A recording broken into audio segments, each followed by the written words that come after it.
So this is 126 and malware analysis, and we're down to covert malware launching. So let me bring this one in, which is here.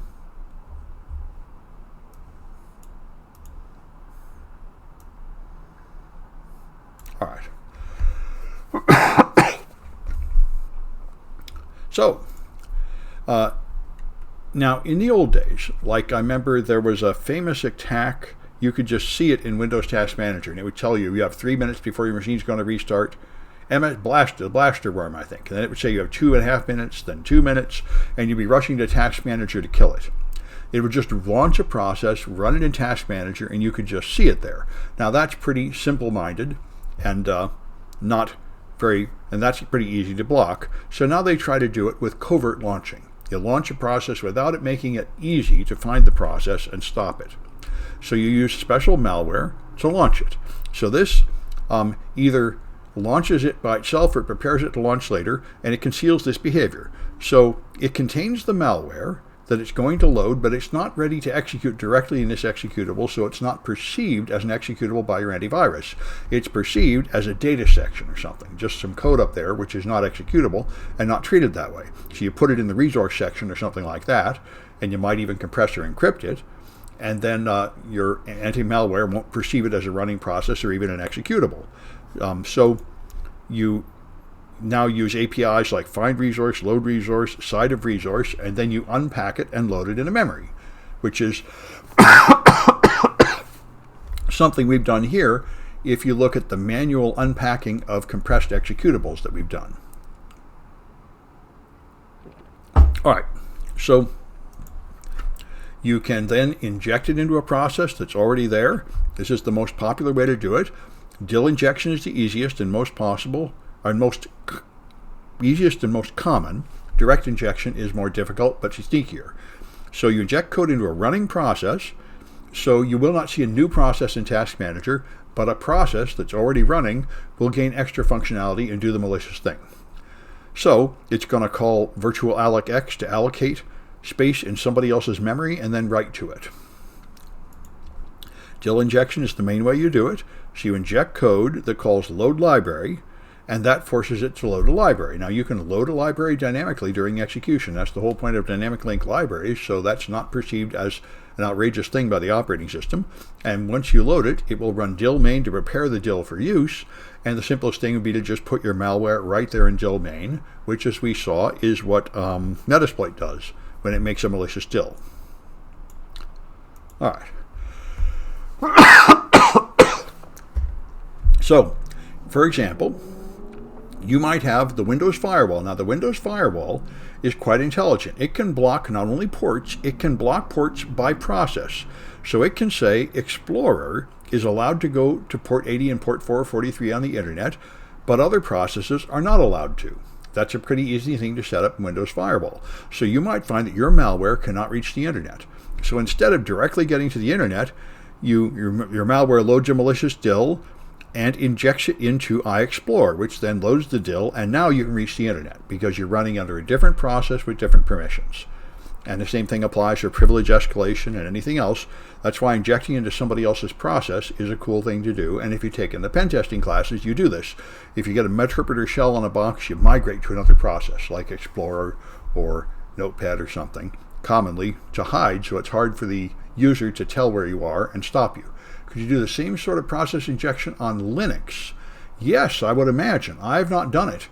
But yes, they do have dynamic linked libraries in Linux now, and I would imagine you could. It's a good question. It would be fun to see. All right. So here's the pseudocode for it. You got a handle to the victim process, calling it by victim process ID. Then you've got a name to it. Now you allocate some memory in the victim process. You write something in there. Then you get a handle to the library you want to load library, and inject it. So it'll load that. This is what the API calls look like. And here's it in a debugger. Open process here, virtual alloc-x. Here's all the parameters. Write process memory, and then load library, and create remote thread. Remember, you have to create a thread to get anything done. Everything is done by threads in Windows. More coming about that later. If you had LD library path in your environment, it may be able to trick the application. Yes, I think that's true. That's another way to do it. Yeah. I think I've heard of that. That's Linux you're talking about, right? I think I've heard of that. You can do essentially the same kind of thing as we're doing in Windows. You can have a DIL in an unexpected directory and trick the program into loading it. Yeah. I've heard of that, but I haven't done it. All right. So once you find DIL injection activity in the disassembly, then you might be able to find the name of the DIL and the name of the process, and that would help. And if you can't find the strings, yeah, that's what I figured. If you can't find the strings, you could, of course, just put a breakpoint here, and you'll find them in the parameters for the API calls. So that's another way to get there in case they obfuscated the strings. All right, the other way to do it is not use a DIL. Just inject the code directly into the process. This requires, of course, more work, finding a way to custom add code to a process without breaking it. So you'd have to analyze the process you're injecting, find some way to inject it without breaking it, which is not that bad, but it's a whole lot more work than just making a DIL with Metasploit or something like that. All right. And then there's process replacement, where you take a running process and just override it with malicious code so it will stop doing whatever it should be doing and just do something malicious instead. So some part of the some running process will no longer work, but there's a whole bunch of junk running in Windows that you don't need. A bunch of these services in SVC host are goofy services that you're probably not using, and it's perfectly fine to trash them. The user will not notice. So what you do is you have to have your primary thread in a suspended state. So you create a process in a suspended state, and that you do that here. Create suspended is just a parameter when you create a process. A suspended state means it's loaded in memory, but it's not running yet. It's waiting. And then you release the memory, allocate new memory, and put malware in it, which you see here, unmap, allocate memory, and then write some stuff in the memory. And then you resume the thread, releasing it from suspend, then it will run. Set thread contest, and then resume thread. So that's the game. All right. So let's take a look at some cahoots. Over here, 126.12a. All right.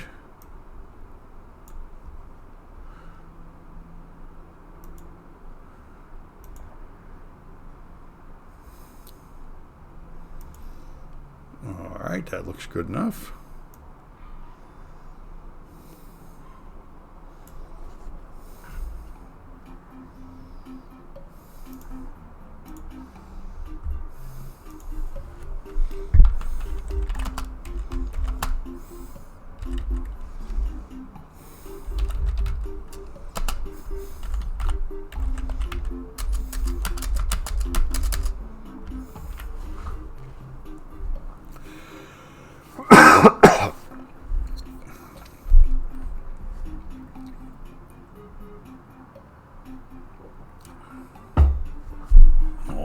There may be only 3 contenders. Apparently so.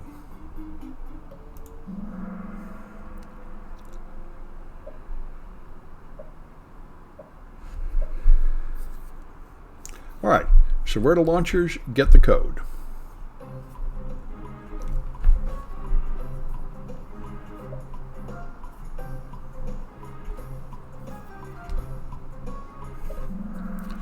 Yeah, from their own resource section is the most common.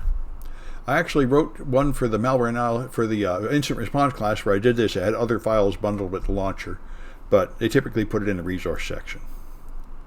All right. It's typically not in the data section, although in principle it could be. It's mostly in the resource section.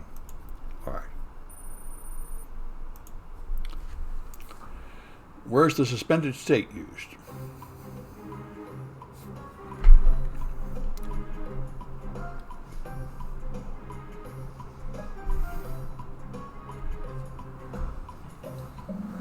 All right, that's process replacement. Good.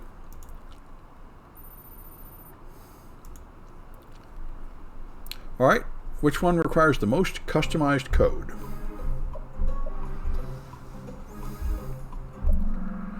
Okay, that's direct injection.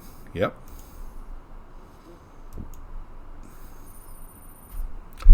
The reason why process replacement is not the best answer is because you don't have to match your code to the existing code. You could just use a copied generic exploit. All right, what's the most common technique?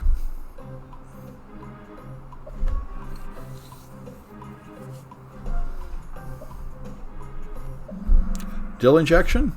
That's what we've been doing in the projects here. So easy, it's something we can do here. All right. And which one uses find resource?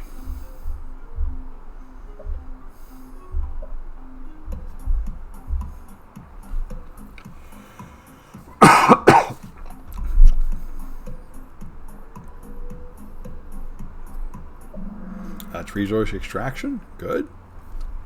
All right. All right. Now I don't know who that is. I know who Jay and Louis are. So I think the Soviet doesn't care. All right. So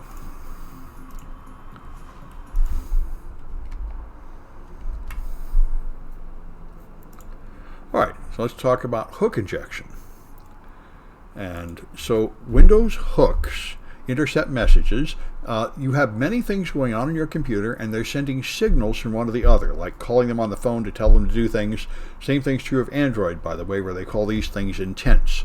So you have signals going, and you can put hooks to capture a signal and make sure that code is run whenever a certain message appears, like loading a DIL.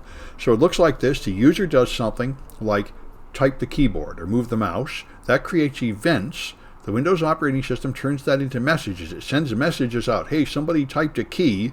That goes to the threads to see who's waiting for a key press, and then they do things. But you can add a hook saying when a message comes of a certain type, pass it through my code here before you pass it on to anyone else, because I might have to have a special handler to handle that because I've added some piece of hardware that requires a certain key press to activate it or something. And so you have the ability to add a hook. So it will check with me before just passing it on to the default handling. It's very much like the way the structured exception handler works. All right. So local hooks manipulate messages destined for a process in the same process. They send a message to the same process itself. Remote hooks go to a different process. Remote doesn't mean on a different computer, it just means a different process on the same computer.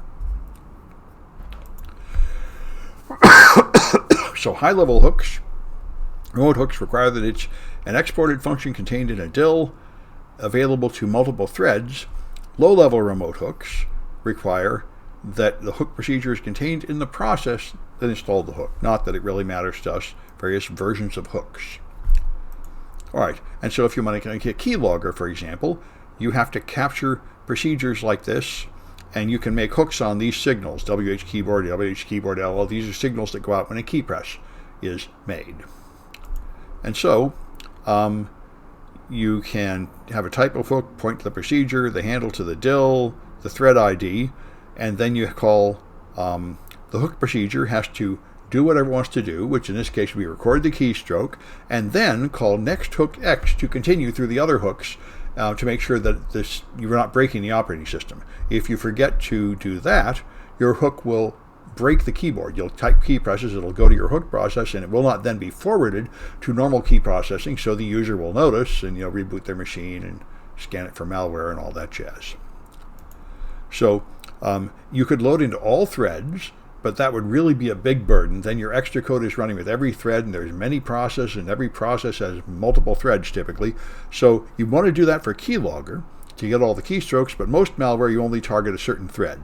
Another thing you can do is target a Windows message that is not commonly used. There are a bunch of messages available. These messages are like interrupts. There are some that are almost never used. Like here's something for computer-based training, which I guess is intended for a kiosk-type machine doing a Prometric certification exam or something. So a normal user never uses that message, so you can hijack it for some malicious purpose. And then you won't be interrupting any process that the user will notice. So what we're going to do here is load a DIL, and get its address and send that CBT message to a notepad thread, which will force it to load. So it looks like this. First you get the name of the hook library, then you get the name, the offset for the name of the process you're attacking, then you get Notepad's thread ID, and then you set a hook on the Notepad thread ID. So it will, when Notepad receives this signal, it will then load that library. And then you send it that signal, and that library will be added to the Notepad thread. All right. And there's another thing called Detours.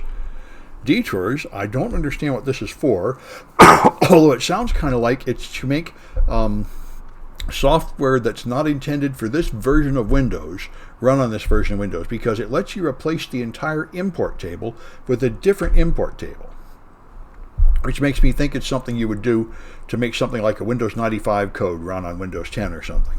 So what you do is you create a detour section, and this replaces the original PE header with a different import address table. So you have up here the original headers we've seen in PE view, and then you have the detour section, and you have a whole import table down here, name table, DILs, names, directory table. So it's going to load DILs from this instead of from the main one. So that's the detour. All right, anyway, use the set DIL as a tool to point the PE to the new import table, but there are other ways to do it. So this is another one very much like hooks. This is why Windows is so easy to exploit, because there are so many ways to make an exception and run extra code here and there that have grown in all the, because Microsoft's big benefit is backward compatibility. You can run 20-year-old code on Windows. Microsoft gives you all these procedures to make your code run, because that is important in the world of business, and Microsoft is all about serving business and making money. All right. Then there's APSC injection, which is an interesting thing that you have to get used to in all modern operating systems. Everything is pretty much running asynchronously in your machine. You have many windows open, you have background services running. They're all apparently running at once, but the processor can only do one thing at a time, although if you have 4 cores, you can be doing 4 things at a time. So when you tell it to do something, like make a network connection and download a file, you don't really want it to do that right now. It gets added to a queue and done in some reasonable amount of time, because the network connection might take time to set up and all that jazz. So you have a queue of asynchronous procedure calls on each thread, which is its to-do list. I'm doing this right now, but there's other things I should do later. And you add yourself to the list, and it does it whenever it is time to get around to it.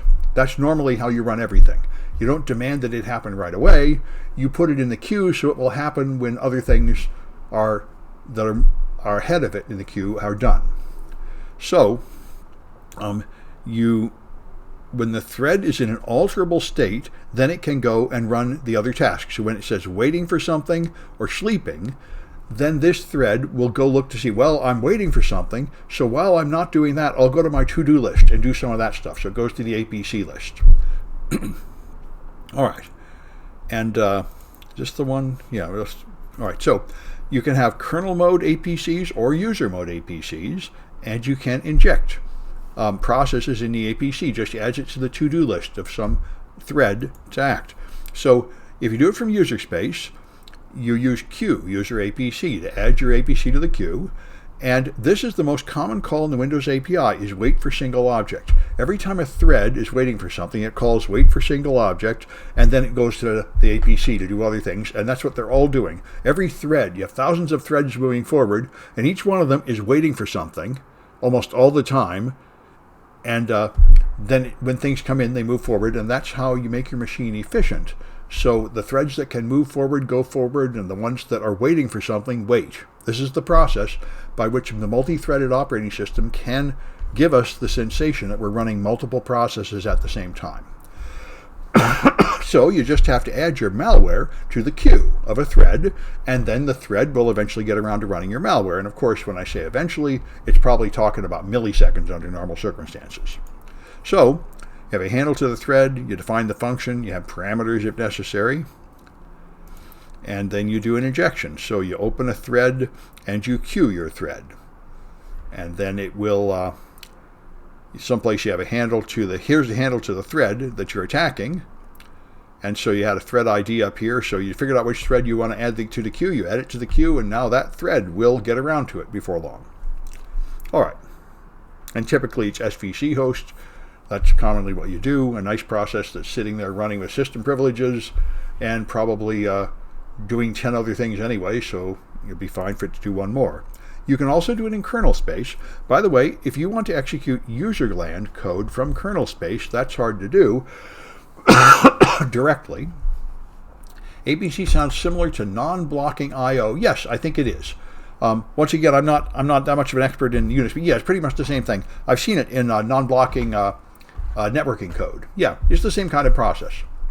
In general terms, anyway. I imagine there are subtle details.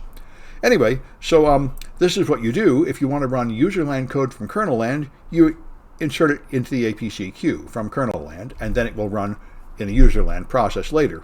It's one nice way to cross the barrier. And so here it is.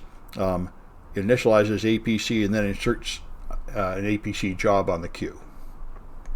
Yeah. All right. Let's take a look at the other cahoots here, which is 12B. And they still haven't made me pay for this, but they're getting more and more grouchy about it, so I may have to pay them someday. I wrote my own version for a while, but it isn't as fun. Anyway. You could, of course, do this with 20 lines of PHP, but it wouldn't be as pretty.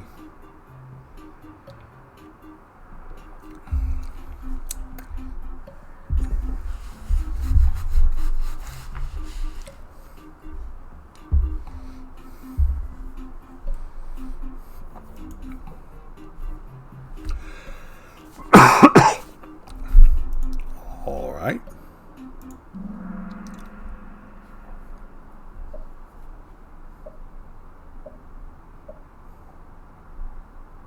All right, so which one manipulates messages from a process back to itself?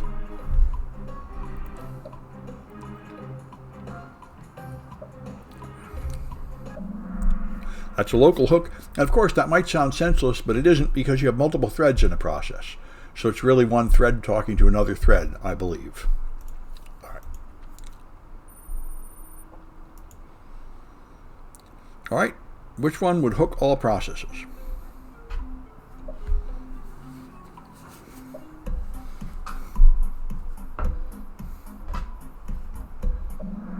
Yeah, that's what keyloggers would do. All right. Which one puts a new section in the PE file?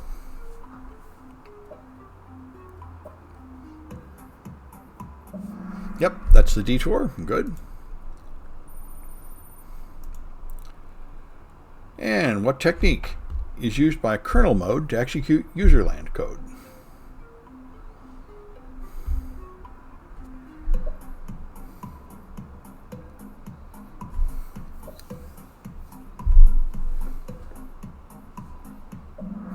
That's APC injection, asynchronous procedure call. And which technique only works when threads are in an alterable state?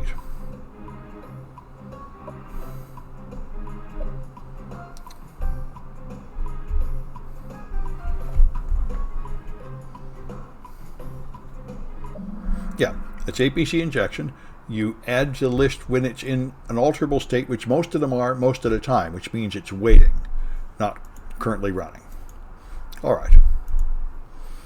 So I think it's the same three people. I have an intuition about that. All right.